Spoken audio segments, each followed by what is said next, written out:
Shalom. Ya, sudah dari pagi. Setelah itu di hari-hari sebelumnya ada rasa ketakutan juga kalau takut terjadi hujan. Karena memang nyata ya, Jumat itu di Bogor itu hujan dari jam 4 pagi sampai jam 11 malam. Masih hujan ya. Masih hujan, bahkan di tempat rumah doa Eklesia itu genangan airnya sangat banyak sampai ke jalan. Tapi tiba-tiba Sabtu, ya memang sih kami percaya ada yang berdoa, umat Tuhan berdoa, dan setelah itu ada iman. Sabtunya mulai ada panas jam 11 siang ya, itu panas sampai dengan jam 6 sore. Bahkan maghrib setengah 7 itu nggak gelap. Artinya kalau kita melihat fenomena ini, kita tahu Tuhan tuh sayang kepada pelayanan yang akan kita berikan untuk Tuhan Yesus. Tuhan sayang dan Tuhan mau supaya pelayanan kita itu berkenan kepada Dia. Sampai hujan juga yang semestinya cuacanya itu, tapi di Bogornya hujan gede loh. Waktu Sabtu itu hujan besar, lumayan gitu. Tapi di tempatnya itu enggak gitu. Ya artinya kita percaya kuasa Tuhan itu nyata. Mungkin doa-doa Pak Gembala juga, Ibu Gembala, doa semua umat Tuhan yang ada di Eklesia pasti berdoa. Bahasanya supaya Tuhan tolong hujan itu enggak berkepanjangan. Sebab kalau berkepanjangan kayak dan mogot itu susah lewat. Jadi terganggu dan ekonomi juga dan semuanya. Kita percaya pertolongan Tuhan itu tepat pada waktunya ketika kita berseru kepadanya. Firman Tuhan untuk saat ini sebetulnya saya juga udah mengalami neflus, mengalami inflasi untuk pola pikir seperti Bang Andri udah mulai grogi dan lain-lain, tetapi tugas itu harus dilaksanakan. Sebuah kehormatan, sebuah kepercayaan yang mulia kalau tugas dilaksanakan dengan baik. Karena semuanya untuk Tuhan, bagi kemuliaan Dia. Secara manusia kita bisa ngeblank, kita bisa mengalami fase-fase nggak bisa berkata-kata. Untuk mencari ayat firman Tuhan aja susah, bahkan mungkin tidak kita dapatkan. Tetapi temanya untuk hari ini follow me ya, ikut saya, I have Jesus. Tuhan Yesus itu nyata sebuah tokoh yang harus anak muda ketahui. Seperti anak saya juga, saya udah mulai senang kepada anak-anak saya, udah mulai ada kerinduan ya untuk dia mau ikut beribadah. Yang tadinya saya merasa itu sangat susah. Lebih susah memenangkan keluarga sendiri dibandingkan orang lain. Bukan karena ada kecacatan di dalam hidup kita, tidak. Ada pola hidup yang salah yang dulunya kami praktekkan kepada mereka di waktu masa muda, membuat mereka punya akar pahit untuk sesuatu yang sudah kita bereskan sebetulnya. Tidak ada lagi masalah, tidak ada lagi persoalan, tidak ada lagi dendam, tidak ada lagi satu apapun, unsur apapun. Anak itu tetap kami kasihi walaupun unsurnya ya belum dia mengerti akan kasih yang kita akan berikan kepada dia. Follow me, I have Jesus. Kita bangga ya anak-anak muda kayak Joshua, pemain basket nih Joshua ini ya. Bangga kita punya Yesus. Yesus itu bukan tokoh dongeng. Tokoh dongeng itu banyak. Tokoh dongeng yang ada di dunia ini sangat banyak. Tetapi Yesus itu tokoh nyata, pernah hidup, dan dia juga pernah memberikan pengajaran-pengajaran yang lebih mulia dibandingkan filsafat, filosofi di zaman itu. Di zaman Imperium Romawi itu Helenisme, kebudayaan Yunani itu kebudayaan yang sudah mendunia. Kalau saat ini mungkin bahasa Inggris. Bahasa Inggris kan bahasa yang sudah mendunia, internasional. Pada masa itu bahasa internasionalnya ya bahasa Yunani. Makanya ada kebudayaan Helenisme, juga ada bahasa Ibrani, ada bahasa Latin. Jadi 3 bahasa itu yang dipakai untuk dunia ekonomi, dunia perdagangan, dunia politik, dan dunia kekuasaan. Yesus datang ke masa di mana dia ada di zaman Kaisar Tiberius. Kenapa saya suka sejarah? Supaya sejarah ini anak muda juga jangan salah. Yesus datang dan hidup di zaman Kaisar Tiberius. Tetapi Yesus lahir di zaman Kaisar Agustus. Jadi tidak ada Kaisar Julius Caesar, itu tidak ada. Dia adalah diktator, pendiri Imperium Roma, tetapi dia tidak menjadi kaisar Roma. Dia menjadi orang yang memiliki cita-cita untuk membentuk Roma sesuatu negara yang hebat. Jadi Yesus hidup di zaman Kaisar Tiberius. Dan dia mati juga di zaman Kaisar Tiberius. Di tahun 33 Masehi. Sebelumnya ada Kaisar Agustus. Kaisar Agustus adalah kaisar yang mencatat data-data statistik daripada umat Yahudi yang pada saat itu diaspora, tetapi mesti dicatat di sensus. Nah, ini nyata sensus umat Yahudi itu, sehingga disensus oleh Kaisar Agustus sehingga ada tahun Masehi. Tahun Masehi, dan ada kalender juga Julian. Di samping kalender Julian juga Romawi ini menemukan penemuan-penemuan bukan kepada senternya bulan, tahun kabisat, tahun yang berdasarkan tahun Komariah, tahun ke bulan itu berdasarkan perputaran bulan, tetapi tidak tahun tarik Masehi, di mana planet-planet mengelilingi matahari. Betul ya Bang ya? Planet mengelilingi matahari. Planet itu banyak. Planet yang terjauh apa namanya? Pluto. Yang terdekat dengan matahari, Merkurius. Ya.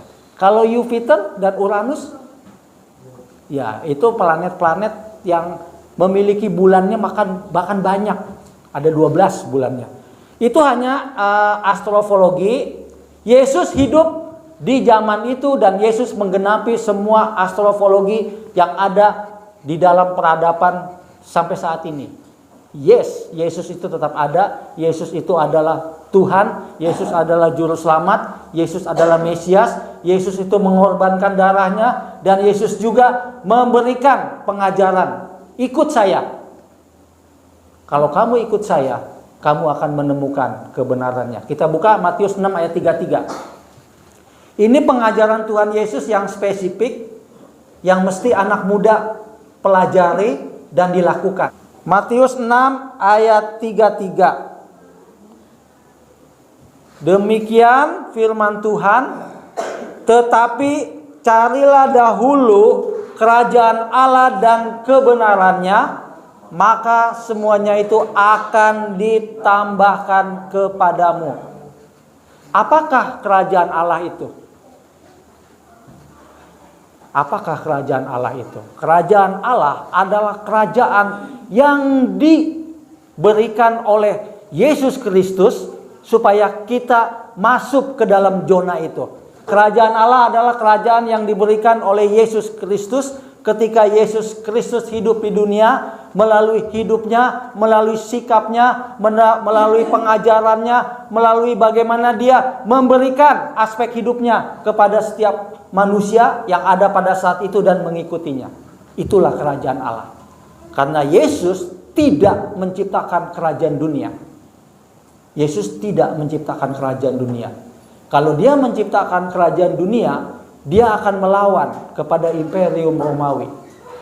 Dia akan membentuk pasukan. Dia akan membentuk koloni-koloni. Dia akan membentuk satu militer untuk menyelamatkan bangsa Yahudi sebagai Mesias secara fisik dan juga Mesias secara rohani. Tetapi Yesus tidak membawa pengajaran itu, tetapi dia membawa pengajaran kepada kerajaan Allah. Kerajaan Allah itu adalah kerajaan kebenaran di mana Yesus hidup dan Yesus menjadi pusat dari semua kehidupan kita di dunia ini.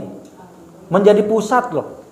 Dalam perkataan, dalam sikap, dalam mungkin job, dalam mungkin siasat-siasat yang baik. Karena siasat yang ada di dalam kemerdekaan Kristus itu tidak ada siasat yang jahat, tidak ada siasat yang licik. Walaupun Yesus pernah berkata, cerdiklah seperti merpati, Cerdiklah seperti ular, maaf, tuluslah seperti merpati. Itu jangan dibulak-balik, tidak. Yesus tidak memiliki siasat yang seperti dunia punya. Dikatakan, tetapi carilah dahulu kerajaan Allah dan kebenarannya, maka semuanya itu akan ditambahkan kepadamu. Kita sudah mencari kerajaan Allah. Jauh-jauh loh Pak Gembala ke Bogor. Saya udah ketakutan tuh dari Sabtu diprediksi tim nggak akan datang. Tim nggak akan datang, tim Tiger gitu. Maksudnya tim Tiger yang nggak akan datang. Karena memang masih hujan, masih ada itu, tetap komunikasi ada. Tiba-tiba syukur puji Tuhan jam 12 datang juga. Itu saya sakit. Jujur, saya memang jam 7, jam 6, jam 7-nya saya sakit. Ibu Gembala pernah kasih saya obat tuh vitamin. Saya jadi minum vitaminnya 2 buah. Dengan air hangat, tiba-tiba pas 11.20 Ibu Selfie telepon, Pak Willy, kami sudah mau dekat. Oke, siap. Gerbang akan dibuka gitu. Dan anehnya itu HP di jam segitu saya tidur, tapi di jam 11 itu atau Bu Selfie dan tim mau datang, saya bangun gitu. Artinya sakit saya tuh hari itu juga sembuh. Jadi mujizat Tuhan, nggak perlu ke puskesmas, nggak perlu lain dan lain-lainnya, tidak perlu ke paginya harus kemana, sakitnya sembuh. Mencari kerajaan Allah dan kebenarannya hanya ada di dalam Yesus. Tidak akan pernah ada di dalam yang lain. Tetapi semuanya itu kita percaya. Dikatakan bahwa Kisah Rasul 4 ayat 12, bahwa keselamatan tidak ada di dalam siapapun selain di dalam Yesus. Oleh sebab itu ketika kita ikut Yesus, kita percaya kita tidak akan pernah salah jalan, karena hanya Dia satu-satunya tempat di mana kita percaya dan kita mengikuti pola hidup Yesus itu sendiri. Tidak gampang, tetapi juga tidak susah. Selama hati ini mau, sebuah kejahatan yang ada di dalam hidup kita, ketika kita tidak mau merubahnya, kejahatan itu akan menjadi habit. Susah untuk dirubahnya. Tetapi ketika sebuah kejahatan yang sejahat apapun, ketika kita mau berubah dengan mengikuti pola pengajaran Tuhan Yesus, Tuhan akan sanggup mampu lakukan mujizatnya untuk kita menjadi orang yang lebih baik. Ada banyak contoh. Setiap yang pernah melakukan hal yang jahat, sejahat apapun, tetapi ketika dia mau diajar dalam pengajaran kerajaan Allah, kerajaan surga yang benar di dalam nama Yesus, dia berubah. Persoalannya kalau dia tidak bisa berubah, kita tanda tanya. Kenapa? Artinya kalau dia tidak berubah, dia belum pernah menemukan kerajaan Allah dan kebenarannya dengan sebaik-baiknya, dengan sepenuh hati, dengan sungguh-sungguh, dengan kontinu. Bahkan mungkin dia mempermainkan kebenaran Allah dan semuanya itu di dalam Yesus hanya sebagai sebuah fenomena aja. Ya, saya ikut Yesus, saya kagum kepada Dia. Tetapi pengajarannya tentang kerajaan Allah, tentang kebenarannya, tentang kasihnya, tentang kebaikannya, tentang apapun yang sempurna di dalam Dia, saya tidak mau melakukannya. Aneh juga kalau kita mau menjadi pengikut Yesus, temanya follow me, I have Jesus. Yang pertama, kalau mau ikut Tuhan Yesus, kita harus mengikuti kebenaran Tuhan dan kerajaan Allah dengan kebenaran yang absolut. Apa itu absolut? Mutlak. Setelah mutlak itu enggak hitung-hitungan. Saya ngelihatnya nih, kita ini udah mulai tidak hitung-hitungan nih. Ke Bogor, dari Bogor datang lagi ke Gading Serpong. Mungkin kalau mau ada kegiatan lagi doa jam 8, maaf nih. Di mana? Di Ciledug sampai jam 10. Lanjutkan aja. Kalau fisiknya kuat. Welcome. Ya. Kalau fisiknya kuat, lanjutkan. Semuanya untuk siapa? Untuk mencari kebenaran Allah dan kerajaan Allah, supaya kita ditambahkan. Ditambahkan apanya? Semangatnya. Ditambahkan apanya? Berkatnya. Ditambahkan kesetiaannya. Ditambahkannya sebuah visi misi yang dari Tuhan, gak akan pernah salah. Ikut Yesus yang pertama, marilah lakukan kebenaran untuk menuju kebenaran kerajaan Allah dengan konsisten, absolut. Jangan tanggung-tanggung. Sahabat kita ini tidak tanggung-tanggung ikut Yesusnya. Sungguh tidak tanggung-tanggung. Dan kalau dia salah, Tuhan izinkan saya jangan salah seperti itu. Saya tahu dia mungkin salah karena apapun, tetapi Tuhan tetap mengembalikan dia kembali ke jalannya kalau dia mau. Tetapi kalau tidak mau, berarti selama dia ikut kerajaan Allah dan kebenarannya, ada siasat, ada sesuatu, ada faktor, tidak konsisten, tidak absolut. Dia mengikuti kerajaan Allah yang lain. Ada kerajaan Allah tuh, kerajaan Allah di dalam Yesus, kerajaan Allah di luar Yesus. Kita mau pilih yang mana? Kita harus memilih kerajaan Allah yang ada di dalam Tuhan Yesus dengan sepenuh hati. Tidak ada yang lain. Generasi muda di tempat ini ditanamkan sebuah iman, pengharapan kepada Tuhan Yesus dengan nyata. Yesus itu bisa diajak komunikasi loh. Maafkan, beribu-ribu kali maaf, saya sudah alami hal itu. Satu ketika kita kemarin ada pertemuan dengan Pak Sitorus, dengan Pak Sitohang, orang-orang yang memang ada di pekerjaan pelayanan untuk gereja-gereja yang teraniaya. Saya mendapatkan wejangan dari dia. Salah satu yang paling tidak bisa kita buat untuk ikut Yesus itu kesabaran dan emosi. Saya dengan sombongnya berkata, oh tidak Pak Sitorus, itu bisa saya kendalikan emosi dan lain-lainnya.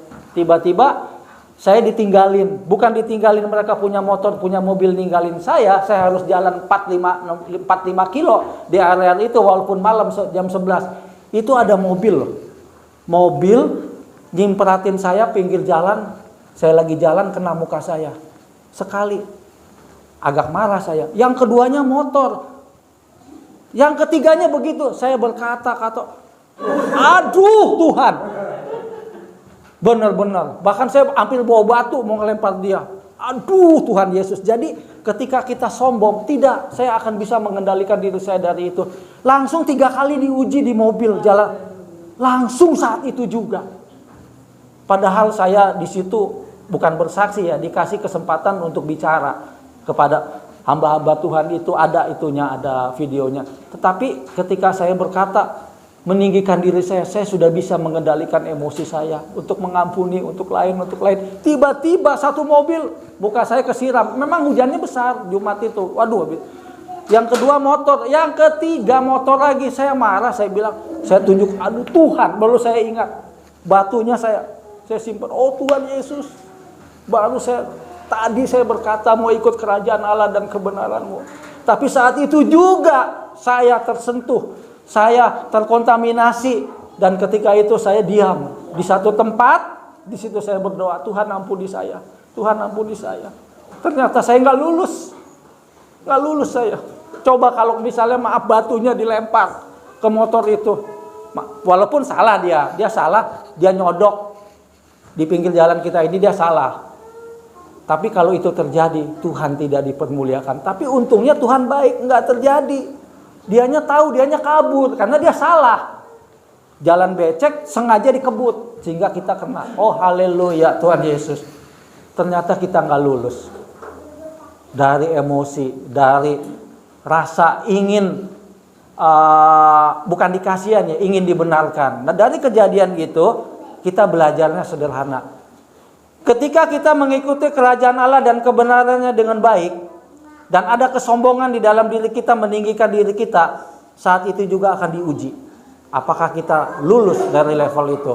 Tapi syukur puji Tuhan, ketika sampai ke rumah doa eklesia, saya berlutut, saya menangis, saya berdoa, Tuhan, ternyata saya nggak lulus ya, saya emosian juga. Padahal hanya saya kena siram mobil dan kena siram dari motor, memang basah dan lain-lain, dan memang seperti itulah. Tetapi kenapa saya tidak lulus? Sampai saya mengeluarkan kata-kata yang kasar. Kata-katanya yang gak baik. Walaupun mereka gak mungkin berani datang karena dia tahu dia salah. Tetapi itu gak pantas diucapkan seorang yang melayani Tuhan. Saya berdoa, saya berlutut. Tuhan ampuni. Ternyata kebenaranmu, kerajaanmu nggak bisa saya hidupi. Saya udah menyatakan saya mampu mengendalikan emosi. Ternyata nonsen, omong kosong. Saya masih belum bisa melakukan itu. Akhirnya kita konseling dengan istri. Nah, itulah kelemahan kita ketika kita sombong dan tinggi hati. Oleh sebab itu, jangan kita melakukan sesuatu di mana Tuhan tidak diikut sertakan dalam hal apapun. Ini kisah nyata. Yang kedua, Palomi Aheb Yesus. Matius 4 ayat 4. Yang kedua nih, yang tadi ikut Yesus itu harus melakukan kebenaran yang sempurna. Dengan komitmen yang 100%. Yang kedua, Matius 4 ayat 4. Ikut Tuhan Yesus itu fokusnya bukan jasmani saja. Dikatakan di dalam ayat ini, tetapi Yesus menjawab, ada tertulis, manusia hidup bukan dari roti saja, tetapi dari setiap firman yang keluar dari mulut Allah. Roti itu berbicara makanan, minuman, kehidupan, zona nyaman, dan lain-lain. Kalau di zaman Tuhan Yesus bicara soal roti, itu bicara soal kesejahteraan, soal hidup yang layak. Makanya Bethlehem disebut rumah roti. Nah, kalau misalnya Bethlehem itu disebut rumah roti, nah kalau saat ini Yehuda itu artinya apa, Abang? Yehuda itu ada artinya. Bahasa Ibrani itu ada artinya. Lewi ada artinya. Yehuda ada artinya. Ya, artinya Yehuda itu artinya orang yang bisa dipercaya, orang yang bertanggung jawab, orang yang berkomitmen, orang yang melakukan kebenaran Allah dengan konsekuen, orang yang melakukan perintah Tuhan dengan tidak sepenuh hati tetapi sungguh-sungguh. Dia melakukan firman Tuhan dengan sepenuh hati, apapun yang dilakukan, dia berkomitmen untuk melakukan. Sekali perintah Tuhan, ya saya lakukan selama-lamanya.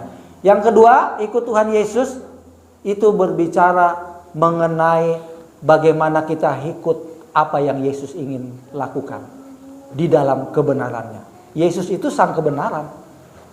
Tidak ada satupun unsur di muka bumi ini yang melebihi dia di dalam kebenarannya. Bahkan setan, kerajaan setan, bahkan saksi-saksi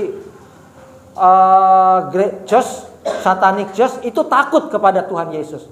Dikatakan, saya tidak akan berani melihat orang ini, karena orang ini sudah mengalahkan semuanya, baik neraka, baik di dunia maupun di dunia yang akan datang. Kami tidak akan mampu melawan dia.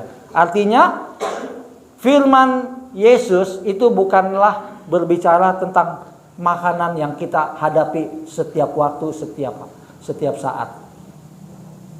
Puasa 40 hari 40 malam yang dilakukan bangsa Yahudi, dan Yesus melakukannya selama 40 hari 40 malam. Yesus sedang mengajarkan bagaimana mengendalikan diri dari keinginan-keinginan jasmani yang berlebihan. Dan Yesus mampu lakukan itu. Dikatakan bahwa manusia hidup bukan dari roti saja, tetapi dari setiap firman yang keluar dari mulut Allah. Ini Yesus mengalami ujian dengan siapa? Dengan setan. Yesus dalam keadaan lapar dan dahaga. Setan tahu Yesus mampu mengubah batu menjadi roti. Yesus mampu mengubah sesuatu yang tidak ada menjadi ada, karena dia adalah Allah yang menjadi manusia. Dan setan menggunakan cara itu supaya Yesus terpancing dengan intriknya dia, supaya Yesus terkontaminasi oleh pengajaran iblis, di mana pada saat itu Yesus menjadi manusia, tetapi manusia yang tidak berdosa, manusia yang tidak mengenal dosa, manusia yang tidak tersentuh oleh dosa. Kalau Yesus marah, gagal kita menjadi pengikut dia. Ya sama aja kayak saya tadi, kena semprot mobil aja mukanya Sekali nggak apa-apa, 2 kali motor, ketiga kalinya bahasa-bahasa yang nggak baik keluar. Artinya nggak lulus. Tapi saya mengaku, ternyata emosi kita itu bisa terpancing ketika kita mengalami depresi, mengalami tekanan-tekanan, mengalami intervensi, mengalami keterpurukan, bahkan mengalami seakan-akan kita kehilangan, tidak punya sesuatu apapun. Padahal ada Yesus di dalam tubuh jiwa roh kita. Yesus bilang, aku ada loh dalam hidupmu. Ketika engkau sekalipun dalam lembah kelam, sekalipun engkau tidak ada yang akan menolongmu, sekalipun engkau mungkin ditinggalkan, bahkan sekalipun engkau mungkin diledek, tetapi ketika engkau menanggapinya dengan kasihku, aku akan membuat engkau mampu melakukannya. Dengan kasih Dia, bukan dengan kemampuan kita. Dengan kemampuan kita pasti emosi. Tetapi dengan kemampuan Yesus, dengan Roh Kudusnya, kita bisa mengatasi hal-hal seperti itu. Manusia hidup bukan dari roti saja, tetapi dari setiap firman yang keluar dari mulut Allah. Saya jujur aja kagum kepada Vanessa dan Abang. Bukan karena Abang anak gembala ya, enggak. Karena Abang juga akan menerima berkat dari Tuhan ketika dia setia, konsisten kepada Tuhan. Karena tidak ada satupun pekerjaan kita yang melayani Dia, Tuhan tidak perhitungkan. Itu saya lihatnya begitu. Tidak ada satupun yang kita layani untuk Tuhan, di mana Tuhan tidak perhitungkan. Apalagi pelayanan kita itu dengan sungguh-sungguh. Hanya untuk memuliakan Dia yang layak disembah, dipuji, dimuliakan sebagai Raja di atas segala raja. Yang ketiga, ikut Yesus. Roma 10 ayat 17. Ini yang paling penting nih. Demikian firman Tuhan. Roma 10 ayat 17. Yang pertama, ikut Tuhan Yesus. Cari dahulu kerajaan Allah dan kebenarannya. Yang kedua, jangan fokus kepada jasmani yang sejahtera, tetapi rohani kita tidak memiliki, di mana Roh Kudus hidup. Yang ketiga, ikut Yesus. Ini yang paling susah. Kita harus punya iman bahwa Yesus tidak bisa diganti dengan apapun. Bahwa Yesus mungkin slogan-slogan pengajaran bisa membuat kita diplesetkan untuk kita kecewa kepada Yesus. Bahkan mungkin kita bisa mempertanyakan, siapakah engkau Yesus? Kita boleh mempertanyakan Dia di waktu kita mengalami masa-masa sulit sesulit apapun. Panggil nama Dia. Dia itu ada. Dia Jehovah Syama. Dia bisa loh membuat hati kita sejuk. Dia bisa membuat rasa marah yang saya alami itu disemprot sama air hujan yang begitu deras waktu malam. Karena ada sesuatu, bukan tugas. Itu memang sesuatu di mana Tuhan dipermuliakan. Itu saya bisa emosi loh. Dia jalan dalam gelap. Saya bisa mengeluarkan kata-kata yang gak pantas. Tetapi ketika saya tahu, Tuhan ampuni, bahwa saya tahu, saya belum sungguh-sungguh ikut dalam kerajaan kebenaran-Mu dan hidup dalam kebenaran-Mu. Masih ada ini, masih ada siasat-siasat nih, masih ada nih intrik, masih ada motivasi-motivasi apa nih, masih ada sesuatunya ini nih harus dihilangkan, dibuang. Hanya kebenaran Allah dan kerajaannya di dalam Yesus yang menjadi patokan hidup kita selamanya. Yang kedua, jangan kita ingin jasmani kita sejahtera, tetapi rohani kita kerdil. Percuma. Kita punya jasmani yang begitu hebat, begitu luar biasa, tetapi ternyata rohaninya itu nggak bisa mengubah keluarga, mengubah sahabat, mengubah sesuatu yang dimana di situ Tuhan dipermuliakan, ternyata nggak bisa. Karena kita terikat kepada roti. Roti ini berbicara kemewahan loh. Kalau di zaman itu, roti itu berbicara sesuatu yang memang sudah layak orang itu cukup. Tidak perlu lagi memakan yang lain. Karena makanan ini sudah makanan standar di zaman itu sebagai makanan yang layak dikonsumsi dengan orang-orang yang mungkin tidak susah, tidak menderita, tetapi dalam mata masyarakat orang ini sungguh makmur dan sejahtera. Yesus tahu apa yang menjadi kebutuhan hidup kita. Dia tahu Apa yang kita kerjakan, datang jauh-jauh ke Bogor. Tuhan baik, hujan tidak didatangin loh. Ada panas. Padahal dari Jumat itu malam itu hujannya minta ampun. Hujan berhenti, petirnya luar biasa, berhenti lagi. Itu sampai jam 2 pagi itu. Begitu, tapi Sabtunya siangnya jam 11 matahari bersinar. Paginya Sabtu sudah ada hujan, sehingga pakaian itu tidak bisa dijemur. Tapi puji Tuhan jam 11 matahari panas sampai jam 6. Bahkan sampai setengah 7, bukan lagi setengah 7, tetapi ada terang. Saya percaya itu terang Tuhan yang harus kita jadikan standar dalam hidup kita. Yang ketiga, harus memiliki iman yang tertuju kepada Yesus yang tidak tergoyahkan. Teguh, kuat, kokoh seperti batu karang yang tidak mampu dihantam oleh gelombang, oleh ombak, oleh mungkin badai, oleh apapun. Bukan bajai kata Pak Gembala, oleh badai. Tetap teguh.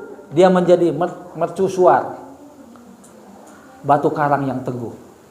Jadi iman kita itu jangan goyah. Generasi muda di tempat ini, Vanessa dan Joshua dan yang lainnya, jangan teguh. Sekali Yesus, tetap Yesus. Tidak ada yang lain. Ada apapun dalam hidup kita, bawa Yesus untuk menyelesaikan masalahmu. Bawa dia dalam komunikasimu. Bawa dia dalam setiap event apapun yang kau lakukan. Dia itu ada. Dia Jehovah Syamah, dia ada.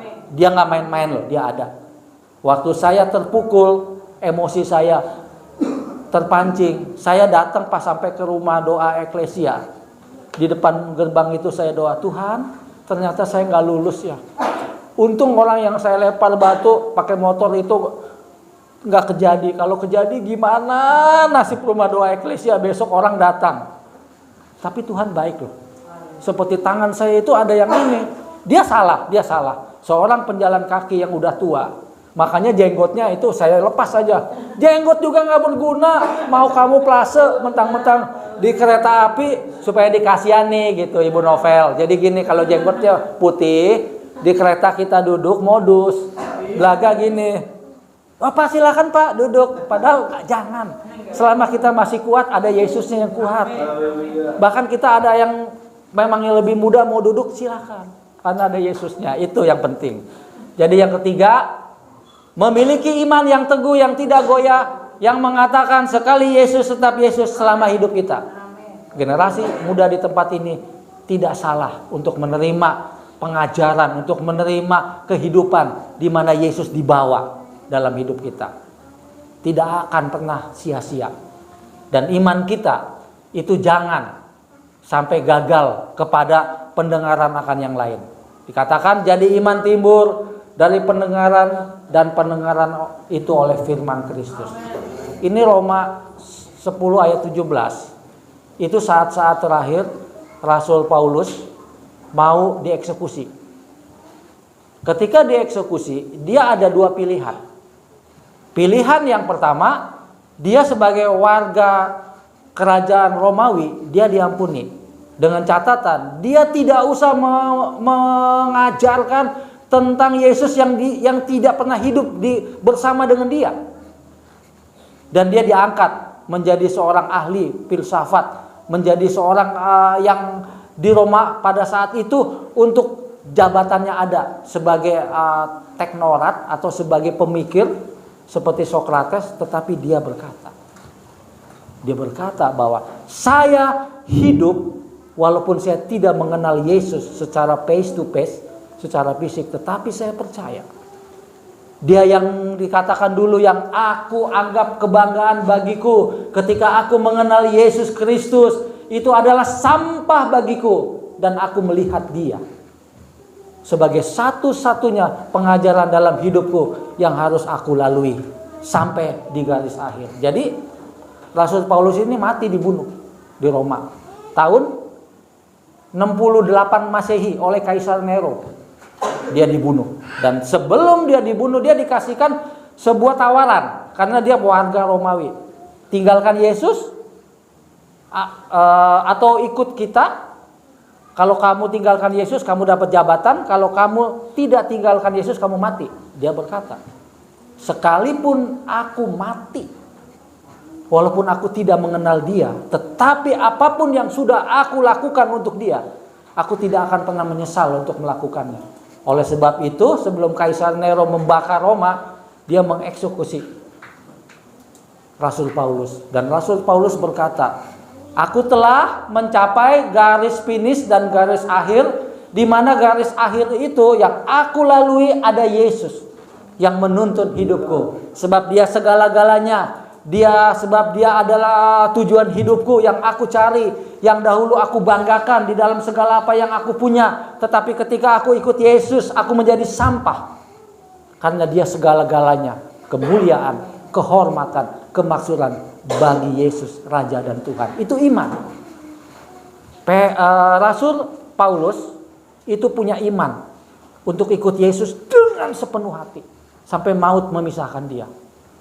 Bayangkan, dan sebagai imbalannya Rasul Paulus adalah rasul atas semua bangsa-bangsa bukan Yahudi, sehingga menerima keselamatan di dalam Yesus. Jadi itu saja firman Tuhan yang sudah dibentangkan. Follow me, I have Yesus. Yang pertama, Yesus mengajarkan kebenaran dan kerajaan surga.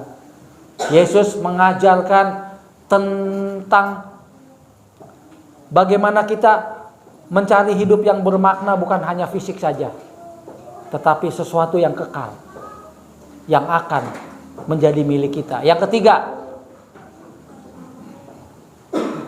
ikut Yesus. Yang ketiga, bahwa Yesus firman yang hidup itu, kita jangan menolak firman itu menjadi tidak kesukaan buat kita. Menjadi tidak kesukaan buat kita, tetapi menjadi kesukaan buat kita untuk melakukannya. Saya bersaksi tadi, sebetulnya saya nggak mau. Tapi saya baru tahu, oh ternyata saya emosian. Dulu saya banggain, saya dipukulin bisa mengampuni. Nyata. Tetapi ternyata setelah berjalan saya melayani, bukan semakin bagus pengampunan saya, kerendah hatian saya, semakin somse. Memang orang itu salah. Seorang tua jalan kaki kesiram, mobil masih kita ngumpet. Kedua motor seperti disengaja. Yang ketiga motor lagi. Memang kalau secara hukum tidak ada sopan santun untuk orang itu melakukan itu. Tetapi sebagai seorang pelayan Tuhan, di situ saya sedang dituntut harus memuliakan Tuhan dengan walaupun tidak ada yang kelihatan, tetapi Tuhan tahu. Dia berkata, ya Pak Willy, ternyata kamu gagal loh. Kamu bersaksi loh tentang pengampunan, tentang bisa mengampuni. Baru 3 kali kena curahan hujan, kena comberan air kotoran. Kamu udah mau ngambil batu, mau nimpuk motor itu dengan kata-kata yang kotor, yang tidak baik. Saya berlutut. Dan waktu saya berlutut, pintu gerbang saya pegang. Jam 12 malam, Tuhan ampuni. Ternyata saya gagal. Tuhan ampuni, buat mujizatmu Tuhan supaya saya nyata, bukan teori dalam hidup ini. Saya kecewa, tetapi waktu saya kecewa, saya komunikasi dengan istri saya. Itu katanya, makanya kita jangan sombong. Kalau kesaksian udah bisa mengampuni, udah bisa apa, langsung dites. Testing saat itu juga, hati-hati ya. Setiap kesaksian kita itu langsung loh. Tuhan mau naikin level kita, bukan turun. Kalau kita lulus, level kita naik. Kalau kita gagal, level kita kembali lagi ke nol. Bolak-balik. Tapi kalau kita cepat respect, cepat sadar, karena firman Kristus itu tidak ada yang mengalahkan. Firman Kristus itu segala-galanya. Oleh sebab itu telinga kita harus peka untuk mendengar. Hanya Yesus saja sebagai voice, sebagai satu-satunya suara yang aku katakan, Tuhan, aku tahu. Hanya suaramu yang aku dengar. Aku manusia berdosa. Aku manusia yang tidak layak. Tidak ada sesuatu pun yang aku sombongkan. Karena aku tahu semuanya karena kemurahan-Mu, kebaikan-Mu Tuhan, belas kasih-Mu, sehingga aku bisa melakukan ini di mana Engkau dipermuliakan. Firman Tuhan sudah dibentangkan. Biar segala sesuatu yang kita alami dalam hidup ini, jangan ragu ikut Yesus. Kejar kerajaan Allah dan kebenarannya. Supaya kita ditambahkan. Ditambahkannya bukan dengan logika kita. Logikanya Tuhan itu tidak bisa diukur dengan matematika dunia. Terus yang kedua, dikatakan bahwa ketika kita ikut Yesus, motivasi kita hanya zona nyaman, Tuhan tidak tambahkan yang hebat-hebat untuk selanjutnya. Karena zona nyaman itu terbatas. Fisik kita menikmati sesuatu terbatas. Maaf, ketika kita lapar, dapat makanan menjadi kenyang. Tetapi rohani kita itu tidak terbatas oleh keadaan, oleh situasi. Karena rohani kita itu mencakup semua tubuh, jasmani, dan pola pikir, imajinasi, sehingga di situ kelihatan karakter kita. Yang ketiga, bawa telinga kita untuk mendengar firman Kristus dan kita melakukannya. Tidak ada yang lain. Tidak ada hukum yang lain. Tidak ada kekuatan yang lain. Tidak ada pengajaran yang lain yang olehnya kita boleh bisa membawa. Bahwa logos, firman-Nya Tuhan Yesus, itu harus dijadikan gaya hidup kita. Sebagai ayat yang terakhir untuk melengkapi bagaimana kita menggapai kerajaan Allah dan kebenarannya dalam hidup kita. Bukan masalah jasmani saja, tetapi persoalan rohani juga yang merupakan kekekalan boleh kita ambil. Dan selanjutnya pendengaran Kristus itu kita jadikan landasan hidup kita selama-lamanya. Untuk kita percaya, untuk kita melakukannya, untuk bahkan kita boleh berkomunikasi dengan Dia. Seperti kita berkomunikasi dengan orang tua kita. Yohanes 8 ayat 43. Nah, untung abang ingetin. Makanya kadang-kadang kita bisa Yohanes, maaf abang, terima kasih abang, saya diingetin ya. Ini salah ini. Oh iya. Yohanes 8 ayat 43. Ini dia. Yang paling penting nih, yang keempat ya. Apakah sebabnya kamu tidak mengerti bahasaku? Sebab kamu tidak dapat menangkap firmanku. Bahasanya Tuhan Yesus itu ada di mana? Ada di Alkitab. Dari Kejadian sampai Wahyu, 66 kitab. Dan perjanjian baru itu ada 27 kitab. Sebagiannya itu 27 kitab itu kisah nyata. Bagaimana Yesus mengajar. Dan pengajarannya disebarluaskan oleh para muridnya yang disebut rasul. Sehingga mereka itu bisa menjadi saksi dunia. Sehingga mereka bisa melihat bahwa dunia yang gelap akan datang dunia yang terang. Eklesia, dari gelap menuju terangnya yang ajaib. Jadi yang keempat, apakah sebabnya kamu tidak mengerti bahasaku? Jadi bahasanya Tuhan Yesus adalah firman Allah. Amin. Jangan menangkap bahasa yang lain ya. Bahasanya Tuhan Yesus adalah bahasanya firman Tuhan yang ada di dalam kejadian sampai dengan Wahyu. Itu bahasanya Tuhan Yesus. Kita nggak pernah bermimpi, nggak pernah mentafsirkan juga ada kitab yang turun dari langit. Tidak. Kitab kita turun melalui ilham Roh Kudus. Di mana orang yang mendapat ilham Roh Kudus itu melakukannya. Dan ketika melakukannya, dia memuliakan Tuhan dalam aspek hidup seperti apapun. Semoga Yohanes 8 ayat 43 ini menjadi ayat yang dimana kita mengerti. Hai anak-anak muda, janganlah engkau lengah, janganlah engkau gontai, janganlah engkau bimbang, janganlah engkau ragu. Bawa Yesus di dalam hidupmu melalui firman yang engkau bisa tangkap. Sedikit atau banyak, kapasitas itu akan Tuhan tambahkan. Firman Tuhan sudah dibentangkan, biarkan semuanya hanya bagi kemuliaan nama Tuhan saja.